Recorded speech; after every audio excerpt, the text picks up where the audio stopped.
नमस्ते स्टूडेंट्स, कैसे आप सभी लोग। Hope you people are well and आप अपने एग्ज़ाम्स की तैयारी अच्छे से कर रहे होंगे। आज हम लोग ज्योग्राफी का chapter 2 that is forest and wild life resources को इस वीडियो में वन शॉट में ख़त्म करने वाले हैं। इस वीडियो को देखने के बाद आप अपने यूनिट टेस्ट वगैरह की प्रिपरेशन अच्छे से कर सकते हैं। तो चलिए शुरू करते हैं। सबसे पहली बात यहाँ लिखा गया है कि इस प्लेनेट अर्थ को हम लोग शेयर करते हैं और बहुत सारे माइक्रो ऑर्गेनिज्म के साथ, बैक्टीरिया के साथ, है ना। और लीफ से लेके बनाना ट्री, एलिफेंट, ब्लू व्हेल ऐसे ऐसे जानवर ने जो रहते हैं उनके साथ हम लोग प्लेनेट शेयर करते हैं। और ह्यूमंस जो है वो इस बायोडाइवर्सिटी मतलब बायोलॉजिकल डाइवर्सिटी, ठीक है, जीवित जीव सब में बायोडाइवर्सिटी में सिर्फ एक लिविंग ऑर्गेनिज्म है, ठीक है। और हम लोग सिर्फ एक पार्ट है इसके, ठीक है। और हम लोग बहुत ज़्यादा डिपेंडेंट है on the existing system. For example plants, micro organism, animal जो है वो प्लांट्स आपको ऑक्सीजन देते हैं, ठीक है। फिर पानी देते हैं। फिर उसके बाद मतलब बहुत सारी चीज़ें हैं। तो यहाँ पे आपको एक चीज़ हाईलाइट करना है कि forest plays a important role in the balance of ecological system, are also the primary producer on which all other organism depend, ठीक है। जिसका मतलब है कि फॉरेस्ट जो है वो बहुत इम्पोर्टेंट रोल प्ले करता है इन सब चीज़ों में, ठीक है। फ्लोरा फोना क्या होता है? फ्लोरा का मतलब होता है पेड़ पौधे, फोना का मतलब होता है लिविंग ऑर्गेनिज्म, ठीक है। दोनों ही फ्लोरा और फोना, ठीक है, दोनों ही हम लोग के लिए बहुत ज़्यादा ज़रूरी है। ओके। फ्लोरा मतलब होता है जैसे जो प्लांट्स होते हैं, ठीक है। और फौना का मतलब होता है जैसे जो एनिमल्स, बर्ड्स, मैमल्स, इंसेक्ट्स या सिंगल सेल ऑर्गेनिजम्स को भी फौना ही बोल सकते हैं, ठीक है। तो अब बात क्या है कि इसमें क्या लिखा हुआ है कि all plants and animal micro organism, ठीक है, in an area along with non-living components like climate, soil, river, deltas, etc. intersect with each other forms a ecosystem. Ecosystem क्या होता है? देखिए, जब सारे plants, animal, micro organism, living, non living component, और जैसे लिविंग और नॉन लिविंग में क्लाइमेट हो गया, सॉइल हो गया, रिवर हो गया, डेल्टा हो गया, ये सब जब एक जगह पे रहते हैं और ये लोग एक जगह पर रह के उस जगह को बैलेंस रखते हैं, ठीक है, इसको इको सिस्टम बोला जाता है। जब वहाँ पे सब रहेंगे, अच्छे से रहेंगे, तो उसको इको सिस्टम बोला जाता है, ठीक है। यही बात आपको यहाँ लिखी गई है।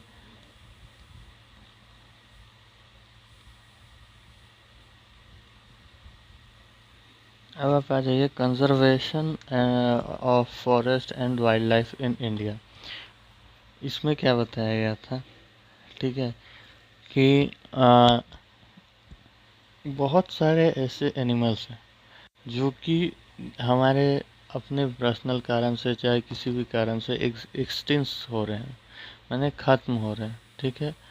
तो उन लोगों का कंजर्वेशन करना बहुत ज़रूरी है, ठीक है। जैसे उनका rapid decline in wild population, forest has become essential, but do we need to conserve the forest, ठीक है। हम लोग को क्यों कंजर्व करने की ज़रूरत है? Conservation prevents the ecological diversity, our life support system, water, air and soil. It also prevents the genetic diversity, plants, animal, for better growth of species and breeding. For example, in agriculture, we still dependent on traditional crop varieties, fisheries, 2 are heavily dependent on maintenance of aquatic biodiversity. The conservation depend on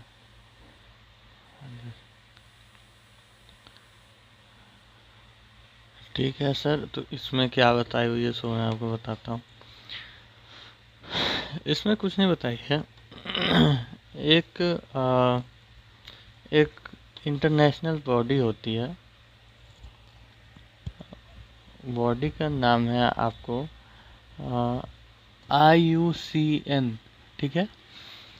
इसका full form होता है international union for conservation of nature. एक second लिख देता हूँ, IUCN, ठीक है। ये क्या करती है?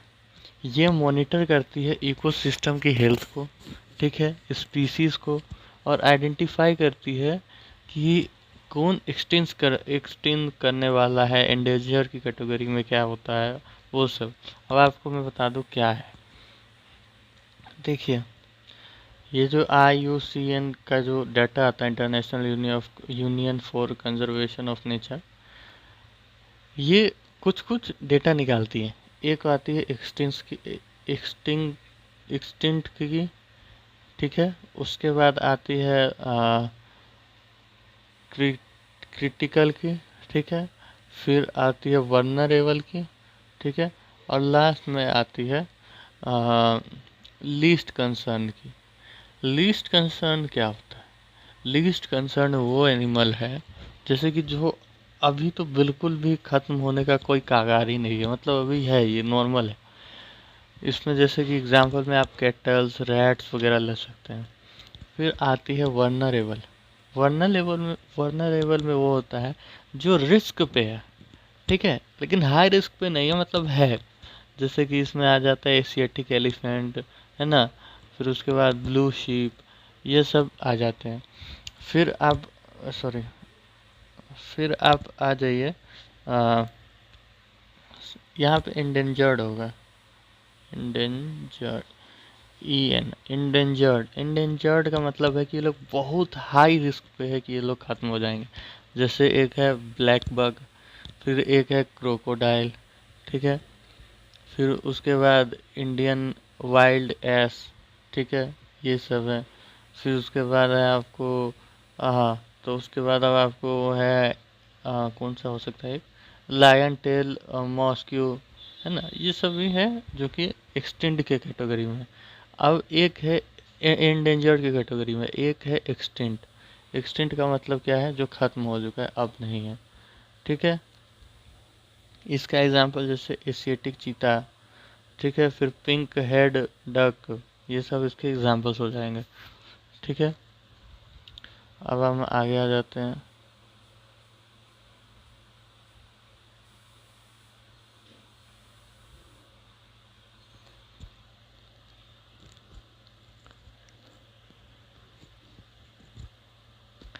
अब एक और चीज है,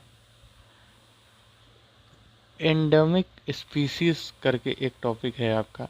उसमें क्या है कि एंडेमिक स्पीसीज का मतलब वो होता है जो सिर्फ एक ही जगह पे पाया जाता है, ठीक है। जैसे इसमें एक एग्जांपल है मिथुन ऑफ अरुणाचल प्रदेश में, एक मिथुन करके एक बफेलो टाइप का चीज़ आप बोल सकते हैं, पाया जाता है। वो सिर्फ और सिर्फ अरुणाचल प्रदेश में ही पाया जाता है। ये आपको बातें बताई गई है। अब अगला है प्रोजेक्ट टाइगर। प्रोजेक्ट टाइगर बहुत सिंपल है। प्रोजेक्ट टाइगर में क्या सीन हुआ था कि हमारी इंडियन गवर्नमेंट जो है, ठीक है, जब 1973 में, ठीक है, इंडियन गवर्नमेंट ने देखा कि टाइगर्स की पॉपुलेशन जो है ना, टाइगर्स की पॉपुलेशन अचानक से कम हो रही है, ठीक है। उन्होंने देखा कि टाइगर्स की पॉपुलेशन अचानक से कम हो रही है। कितनी? तो जहाँ टाइगर 55,000 होने चाहिए थे, होते थे इंडिया में, वहाँ से घट के टाइगर्स की पॉपुलेशन 1827 ही बची हुई थी। तो अब इंडियन गवर्नमेंट ने सोचा कि ये तो बहुत खतरनाक है, टाइगर्स डिक्लाइन कर जाएंगे, ऐसे तो टाइगर्स बचेंगे ही नहीं। तो गवर्नमेंट ने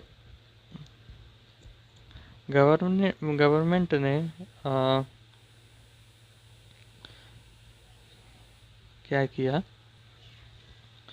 तो अच्छा एक चीज़ बताना रह गया, इसको सुनिएगा आप ना। जैसे फॉरेस्ट जो है इंडिया में, ठीक है, वो हम लोग का फॉरेस्ट डिप्लीट कर रहा है, मतलब कम है। जैसे जब इंडिया का जो नेशनल फॉरेस्ट एक्ट है उसके हिसाब से हम लोग का जो टोटल फॉरेस्ट एरिया है वो होना चाहिए 33%, लेकिन करंटली हम लोग का है सिर्फ 24%। तो इसे हमें बढ़ाना है। पहली बात तो ये हो गई। अब कॉजेस ऑफ डिप्लीशन क्या है, तो कॉजेस ऑफ डिप्लीशन है excessive use of forest during colonial period, माने जब ब्रिटिशर्स थे तो यहाँ पे कॉलोनी बनाई हुई थी उन्होंने, वहाँ पे एक्सेसली काट दिया, मोस्टली तो वहीं पे खर्चा हुई है। फिर एग्रीकल्चर जो एक्सपेंड हुई उसमें खर्चा हुई। फिर जब आपको डैम्स वगैरह बने तो उसमें आपको फॉरेस्ट को कट किया गया। फिर ग्रीजिंग वगैरह, मतलब खाना पीना जो केटल्स वगैरह को खिलाते हैं उसमें भी फॉरेस्ट काफ़ी सारे नुकसान हुए हैं। अब फॉरेस्ट और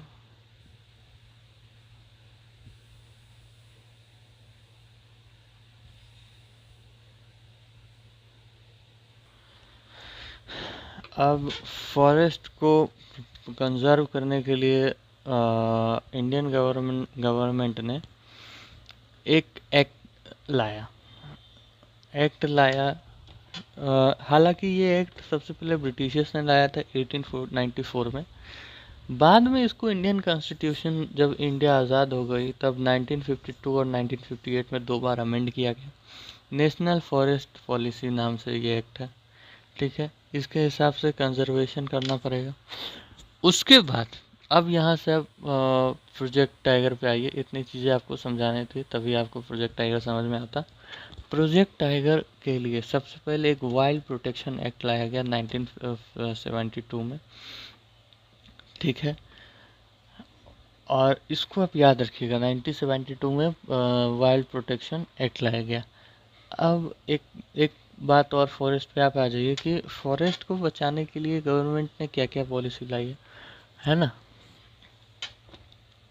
मतलब क्या क्या गवर्नमेंट का स्टेप्स रहा है। तो हम लोगों ने सबसे पहले बायोलॉजिकल इकोनॉमिकल इकोलॉजिकल बायोडाइवर्सिटी को बैलेंस करने की कोशिश की गई, ठीक है। नेचुरल हेरिटेज बढ़ाने की कोशिश की गई, ठीक है। हंटिंग ऑफ वाइल्ड एनिमल्स की को बैन किया गया है, ठीक है। प्रोटेक्टेड एरियाज बनाए गए, ठीक है। एंडेंजर्ड स्पीसीज और को अलग से प्रोटेक्शन दी गई है। और कोई अगर इन सब नियम कानून को उल्लंघन करता है तो वाइल्ड लाइफ क्राइम्स के आधार पे उसको पनिशमेंट भी दी जाती है। अब हमारे जो गवर्नमेंट है वो वाइल्ड लाइफ प्रोटेक्शन एक्ट 1972 में क्या करती है कि खुद भी एंडेंजर्ड स्पीसीज की लिस्ट निकालती है। उसी में से एक एंडेंजर्ड लिस्ट में आया था 1972 में टाइगर। टाइगर का क्या सीन था, टाइगर का सीन था कि टाइगर का सीन ये था कि भाई पहले ये 55,000 था, अब ये मात्र 1827 बचे थे टोटल पूरे कंट्री में। अब होता क्या है ना, कि टाइगर्स मात्र टाइगर्स की पॉपुलेशन अचानक से कम हो गई थी। रीज़न क्या था, पोचिंग, हैबिटेट लॉस, माने जंगल वगैरह छीन जाना, ठीक है। तो इस कारण से इन लोग का आपको 2/3 जो सर्वाइलेंस था वो ही बचा हुआ था, ठीक है। इसमें क्या हो जाता है कि इंडियन गवर्नमेंट क्या करती है कि प्रोजेक्ट टाइगर नाम से एक प्रोजेक्ट लॉन्च करती है, ठीक है। और उसके बाद क्या होता है कि इंडिया में टाइगर्स को मारना काटना है ना, ये सब को बंद कर दिया जाता है। ठीक है, और उसके बाद क्या सीन हो जाता है कि टाइगर्स को जो भी तंग करेगा वगैरह वगैरह उस पर केस वगैरह होगा। तो इसलिए ये था प्रोजेक्ट टाइगर। ठीक है, अब हम लोग आगे आ जाते हैं। अब टाइप्स ऑफ फॉरेस्ट पे आप आ जाइए। हम लोग के फॉरेस्ट डिपार्टमेंट में अलग अलग मैंने फॉरेस्ट को अलग अलग टाइप दिया गया। ठीक है, फॉरेस्ट को अलग अलग टाइप क्या दिया गया है। तो सबसे पहला टाइप है रिजर्व फॉरेस्ट, प्रोटेक्टेड फॉरेस्ट और अनक्लास्ड फॉरेस्ट। अब होता क्या है इसमें, सो आप सुनिएगा, इससे अच्छा खासा क्वेश्चन आ सकता है। रिजर्व फॉरेस्ट में क्या होता है कि सबसे पहले ये पूरी तरीके से गवर्नमेंट के अंडर आता है। यहाँ पे दूसरा पॉइंट कि यहाँ पे किसी का भी आना जाना, कोई भी ह्यूमन एक्टिविटी पूरी तरीके से बैन होती है। ठीक है, यहाँ पे आप नहीं जा सकते, तो मतलब नहीं ही जा सकते। ठीक है, इतनी बात हो गई। और क्या है कि ये जो फॉरेस्ट है ये परमानेंटली रिजर्व की जाती है। ठीक है, और इंडिया का जितना फॉरेस्ट लैंड है उसमें से हाफ जितना है वो पूरा रिजर्व फॉरेस्ट ही है। ठीक है, ये हो गई आपकी रिजर्व फॉरेस्ट की बात है। अब आ जाइए प्रोटेक्टेड फॉरेस्ट। प्रोटेक्टेड फॉरेस्ट जो है वो फ्यूचर डिप्लीशन से बचाने के लिए रखा जाता है। इसमें ये भी गवर्नमेंट से ओन होती है, लेकिन लोकल पीपल जो है यहाँ पे आ सकते हैं, जा सकते हैं और यहाँ का सामान यूज़ कर सकते हैं। लोकल 1/3 जो फॉरेस्ट है इंडिया का वो प्रोटेक्टेड फॉरेस्ट है। लास्ट आता है अनक्लास्ड फॉरेस्ट। अनक्लास्ड फॉरेस्ट क्या होता है? अनक्लास्ड फॉरेस्ट गवर्नमेंट के साथ और इंडिविजुअल दोनों ही ओन करते हैं। ठीक है, गवर्नमेंट और इंडिविजुअल दोनों ही ओन करते हैं। ये 16% है इंडिया का। ठीक है, और इसमें कोई भी आ सकता है, कोई भी जा सकता है, इसमें कोई रोक टोक नहीं होता क्योंकि मोस्टली प्राइवेटली ओन ही होता है। ठीक है, अब हम लोग आगे आ जाते हैं।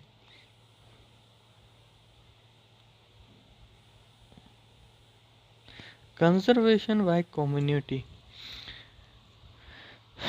कंजर्वेशन ऑफ कम्युनिटी क्या है कि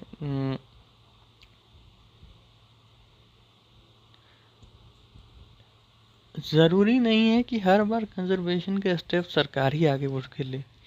कई बार लोकल लोग भी इसको कंजर्व करने के लिए आगे आते हैं। जैसे कि आप राजस्थान की एक कहानी है सारिका टाइगर रिजर्व को लेके। ठीक है,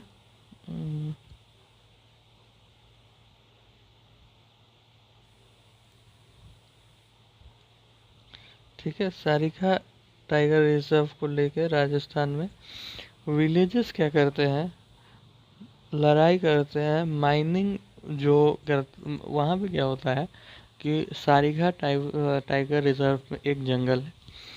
ठीक है, वहाँ पे गवर्नमेंट नहीं आ पाती है।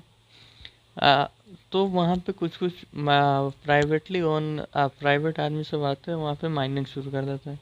इससे वहाँ के जो शेर है वहाँ से भाग के आसपास के गांव में आने लगते हैं। तो आसपास के गांव वाले क्या करते हैं कि वहाँ के उस जंगल के पास जाके बैठ जाते हैं और बोलते हैं कि अगर यहाँ माइनिंग करने से पहले उनको मारने के लिए, समझे। तो उसके बाद जो है अपना गवर्नमेंट एक्शन में आती है और गवर्नमेंट उसको टाइगर रिजर्व के नाम से कर देती है कि मतलब ये रिजर्व है, यहाँ पे कोई नहीं आ सकता। अगली कहानी भी है आपको राजस्थान से ही।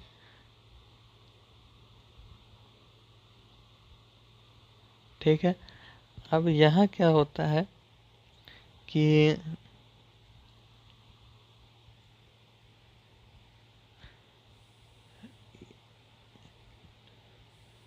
अब 5 वहाँ पे क्या होता है कि बहुत ज़्यादा मतलब आप बोल सकते हैं कि एनिमल्स को वहाँ पे एक आलवार डिस्ट्रिक्ट में क्या होता है कि वहाँ पे भी एक जंगल होता है, वहाँ पे एनिमल को कुछ लोग जाते हैं और हंट करके ले आते हैं। तो वहीं के 5 गांव मिल के ठीक है, 1200 हेक्टेयर्स की ज़मीन को 1200 हेक्टेयर्स की ज़मीन को सेंचुरी डिक्लेयर कर देते हैं और उसका नाम रखते हैं भैरव देव दवका सेंचुरी। ठीक है, अब आगे आ जाइए। और वहाँ पे वो लोग अपना ही रूल एंड रेगुलेशन लगाते हैं। वहाँ पे गवर्नमेंट का भी वो जो गवर्नमेंट का भी दखल अंदाजी मंजूर नहीं करते हैं।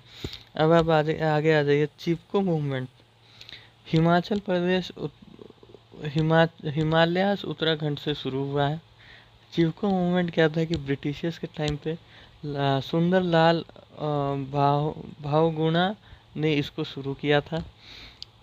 ब्रिटिशर्स क्या करते थे कि हिमालय से उत्तराखंड से बहुत सारे पेड़ों को काट के ले जाते थे। तो सुंदर लाल भावगुणा का क्या कहना था कि आप एक एक पेड़ को पकड़ लीजिए, एक एक पेड़ को गले लगा लीजिए। इससे क्या होगा कि वो लोग काटने से पहले आपको काटेंगे। तो ऐसा ही होता है, बहुत सारे लोगों की इसमें जान जाती है, लेकिन अंततः ब्रिटिश गवर्नमेंट को पीछे हटना पड़ता है। फिर बीच बचाओ आंदोलन जो है, इस पे आप आ जाइए। बीच बचाओ आंदोलन और नवदन्या एक एनजीओ है। इन्होंने क्या किया है कि नेचुरल सीड्स को यूज़ करके और अच्छे क्रॉप्स और अच्छे क्वांटिटी में क्रॉप्स उगा के दिखाया है कि बिना किसी मॉडर्न फर्टिलाइजर्स वगैरह का भी यूज़ करके हम लोग आराम से अच्छी क्वालिटी की क्रॉप्स को उगा सकते हैं नेचुरल मेथड से।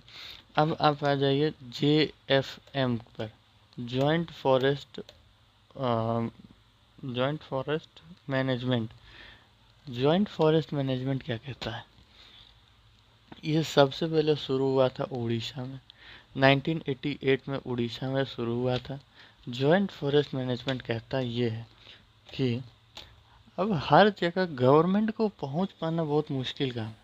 अब आप हर जगह बोलिएगा कि गवर्नमेंट पहुंच जाए। उड़ीसा में 1958 को शुरू हुआ था। अब आप हर जगह बोलिएगा गवर्नमेंट पहुंच के हर जगह गवर्नमेंट ही देखे, तो ऐसा तो मुमकिन है नहीं। तो गवर्नमेंट क्या करती है कि आसपास के लोकल्स जो लोग रहते हैं उनको बोलती है कि आप यहाँ पे रहिए, ठीक है, और आपको हम अलाउ करते हैं कि आप फॉरेस्ट में जाके टिम्बर वगैरह यूज़ कर सकते हैं, सिर्फ आप अपने इंडिविजुअल के लिए। लेकिन जब यहाँ पे कोई प्राइवेट ओन आदमी आए और आपको वहाँ पे कुछ करने की कोशिश करे, जंगल को डिप्लीट करने की कोशिश करे, तो आपको सिर्फ हमें इन्फॉर्म करना है, बाकी हम देख लेंगे। ये इतना सक्सेसफुल होता है कि इसको आगे चल के नेशनल गवर्नमेंट भी अडेप्ट करती है। फॉरेस्ट डिपार्टमेंट जो नेशनल डिपार्टमेंट है वो इसको अडेप्ट करता है, ठीक है। अब आप आ जाइए सेक्रेट ग्रुप्स का, लास्ट टॉपिक है इस चैप्टर का। ये चैप्टर काफ़ी छोटा था, इतना खास बड़ा चैप्टर था नहीं। सेक्रेट ग्रुप्स के बारे में भी समझा देता हूँ। सेक्रेट ग्रुप्स का क्या नाम है कि कुछ आप कल्चर में देखिएगा, मोस्टली इंडिया के कल्चर में देखिएगा, तो नेचर को हम लोग एज अ गॉड मानते हैं, ठीक है। ट्राइब्स जो है वो तो फॉरेस्ट को भगवान मानते हैं। अगर आप ट्राइब्स के पास जाइएगा तो फॉरेस्ट को वो सब कुछ मानते हैं। आप कभी पहाड़ों पे घूमने जाइए और वहाँ पे फॉरेस्ट के सामने कुछ बोल के देखिए तो फिर आप अपना हाल स्थिति समझ जाइएगा। तो फॉरेस्ट को सब कुछ माना जाता है। लोकल गवर्नमेंट फॉरेस्ट को मचाती है, जैसे कि इसमें एग्जांपल दिया हुआ है मुंडास एंड संथाल्स, छोटा नागपुर के जो है वो महुआ ट्रीज़ को और कदम्बा ट्रीज़ को बहुत ज़्यादा पूजते हैं। उड़ीसा एंड बिहार के जो ट्राइब्स हैं वो जब शादी करते हैं तो मैंगो ट्रीज़ को पूजते हैं, ठीक है। फिर टर्मरिंड को भी पूजते हैं उड़ीसा एंड बिहार के ट्राइब्स, ठीक है। और पीपल का पेड़ और बनियान का पेड़ जो है वो धार्मिक माना जाता है हर हिंदू धर्म में। तो इस हिसाब से आप देखिए कि आप जंगल को भगवान के साथ जोड़ दीजिए। जंगल को भगवान के साथ जोड़ दीजिएगा आप, ठीक है, तो उसको कौन ही उसको परेशान करेगा, ठीक है।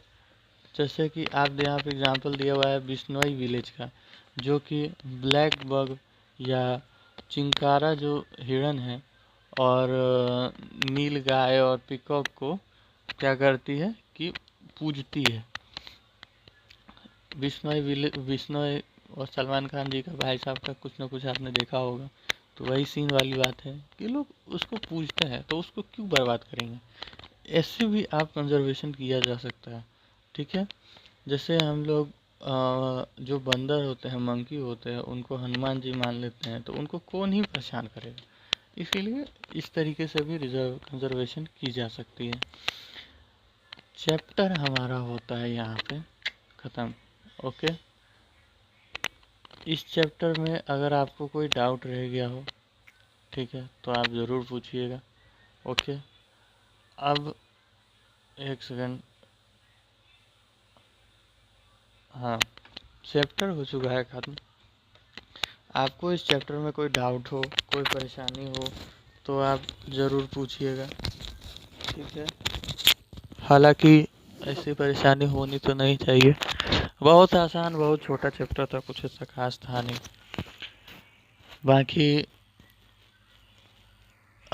बाकी सब तो चल ही रहा है। ये वीडियो काफ़ी छोटी होगी क्योंकि चैप्टर भी काफ़ी छोटा है। अगला चैप्टर हम लोग कोशिश करेंगे कि अब क्या बच रहा है, फेडरलिज्म, सिविक्स का फेडरलिज्म को कर दें, ठीक है। फिर उसके बाद सेक्टर ऑफ इंडियन इकोनॉमी करेंगे। धीरे धीरे हम लोग सारे चैप्टर्स को कंप्लीट कर लेंगे। और इन वीडियोस को देख के आप अपने यूनिट टेस्ट वगैरह की तैयारी कर सकते हैं। एक बार किताब पढ़िएगा तो हाफ टर्म की भी हो ही जाएगी, लेकिन इससे ऊपर अगर आप बोर्ड्स के लिए तैयारी कर रहे हैं तो मैं, देखिए, जेन्युइनली मैं तो पढ़ा रहा हूँ आपको, है ना, तो क्यों आपको गलत क्यों बताना। जेन्युइनली मैं बताऊँ, इस वीडियो को आप सिर्फ एक वीडियो को देख के आप बोर्ड्स देने जाइएगा तो इसका कोई सेंस बिल्कुल नहीं बनता है। पास हो जाइएगा लेकिन कुछ वैसा तो नहीं हो पाएगा ना। रिवीजन वगैरह के लिए ठीक है वीडियोस, लेकिन ऐसे नहीं ठीक है। आप बोर्ड्स नहीं देने जा सकते इसको देख के। हाँ, यूनिट टेस्ट हाफ ईयरली है, मान लीजिए आपके कोचिंग में अभी तक पढ़ाई नहीं हुई है चैप्टर्स वगैरह, यूनिट टेस्ट है तो ठीक है, देख लीजिए, कोई बात नहीं। तो इन सब के लिए आप यूज़ करिएगा, बाकी तो ठीक है। अब वीडियो ताकि ज़्यादा लंबा ना हो जाए, तो अब चलते हैं। Like share subscribe, thank you, bye.